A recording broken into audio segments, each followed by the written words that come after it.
தமிழோ உங்கள் தமிழ் நேஷன் நியூஸின் மிக விரைவில்.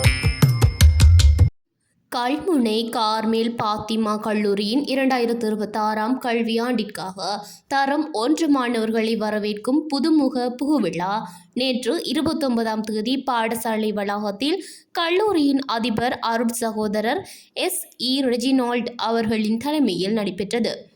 இந்நிகழ்வில் கல்முனை தமிழ் பிரிவு கோட்ட கல்வி பணிப்பாளரும் கல்முனை கல்வி வலய பிரதி கல்வி பணிப்பாளருமான S. சுரேஷ் பிரதம அதிதியாக கலந்து கொண்டு விழாவை சிறப்பித்தார்.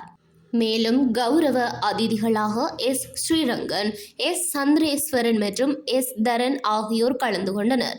அதேவேளை ஆன்மீக அதிதிகளாக கல்முனை புனித இருதய ஆலயத்தை சேர்ந்த அருட்தந்தை பெடுரு ஜீவராஜ், கல்முனை புலவி பிள்ளையார் கோயிலைச் சேர்ந்த சிவஸ்ரீ கோபால நிரோஷன் குருக்கள் மற்றும் கல்முனை அல்ஹாதி இஸ்லாமிய அரபு கல்லூரியைச் சேர்ந்த ஷேக் M.H.M. இர்ஃபாத் ஆகியோர் கலந்து கொண்டு விழாவிற்கு ஆன்மீக அருளுரைகளை வழங்கினர்.